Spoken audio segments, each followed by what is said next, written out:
Good day, everybody. Welcome back. This is Michael Viris from Alpha Insider with our go-to person for Florida real estate, for Fort Lauderdale and other surrounding areas real estate, Glen Primak.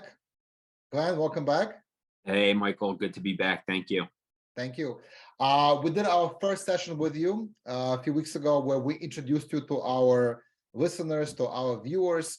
Now I want to get into more into the details, into nitty-gritty about the areas that you cover. And of course, you cover surrounding areas of Fort Lauderdale, but you're based out of Fort Lauderdale, Florida. So I want to educate our viewers because not everybody thinks of Fort Lauderdale. People know Fort Lauderdale as an airport, very convenient to arrive there. Very Go to convenient. Sunny Isles, other areas. But I want to talk about living in Fort Lauderdale, buying property in Fort Lauderdale. Okay, you are an expert on that area. You're there, you move properties there every day, you show properties. So let's talk about different stages of life, different people and families for whom Fort Lauderdale could be suitable. Okay, so let's say you are a single person and you want to move into Fort Lauderdale. Why should you consider Fort Lauderdale? So, being a single person, I would have to recommend downtown.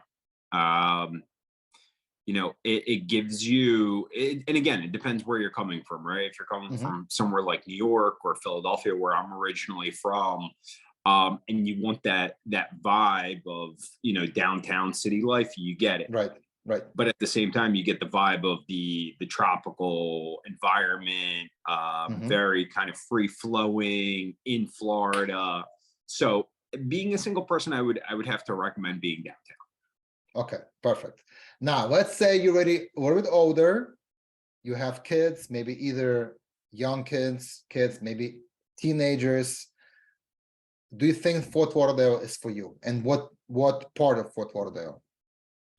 Yeah, so I mean, so as somebody who's married with a 2-year-old, I would have to say there are a couple parts of Fort Lauderdale that I would recommend, but I have to say that if you want that neighborhood, if you really want that camaraderie of your neighbors and kind of that suburban feel, I would have to recommend Coral Ridge. Coral Ridge is it's an incredible neighborhood, first and foremost. You could either be on a dry lot, which you have a decent amount of backyard space, or you could be on the water. It really depends on your lifestyle, right? People come here for a lifestyle. So being married, I would say there are a couple other places, but that's my favorite, and that's what I would recommend. Now, I have to preface this by I should have prefaced this actually by saying that Fort Lauderdale is incredible in pretty much all aspects except for food. So if you're a foodie, that's a big problem for us. You really have to go to Miami if you want some like really incredible food. And that's another good thing about Fort Lauderdale. It's a quick 30-40 minute drive to Miami, Uber, and you're there. Yeah, it's very convenient. Very convenient. But but I have to say, I was recently in Fort Lauderdale, and there is an area by a marina. There's quite few very, very nice restaurants with nice atmosphere, nice decks. You can smell the water. Yeah, have a nice romantic atmosphere. I really liked it. I forget the name of the restaurant right now. That area that I was just telling you about, Coral Ridge, that kind of comprises all those restaurants that you were at.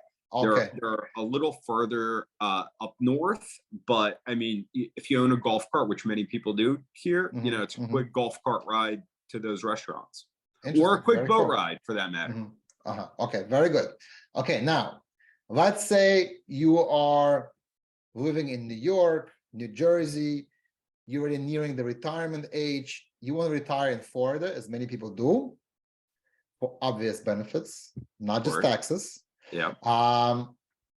Is Fort Lauderdale a right place to retire in? Yeah. So Fort Lauderdale, again, it encompasses all of those things that we think of retirement, right? The freedom of incredible weather every day, but most people that we see come here to retire, they either they're going out on their boat or they're going golfing. So these are the two main factors that we see in Fort Lauderdale, I see.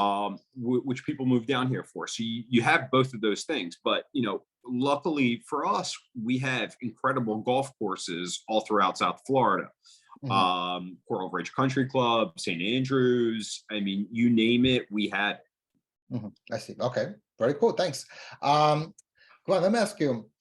We're here to educate the public, right? We're not here to sell. We're here to explain what's out there before people actually make the trip to Florida, so they know how to plan their day, what to expect, where to go. So let's talk about the pros and the cons. We talked about the pros already of Fort Lauderdale. We have mentioned food scene maybe is not as vibrant as it is in Miami. That's one possible getting con, better, but yeah, not as vibrant for sure. Right. So what other areas can you recommend around Fort Lauderdale that you also cover as a broker, where you think that would be a better fit for some people? Yeah, so again, it really depends on what they're looking for, right? So if they're looking to kind of be low key, relax, just have a good vibe, I really love East Boca. East Boca has a small city aspect to it, but it's very low key, relax. If you're looking for a little bit more hustle and bustle, I would say downtown Brickell.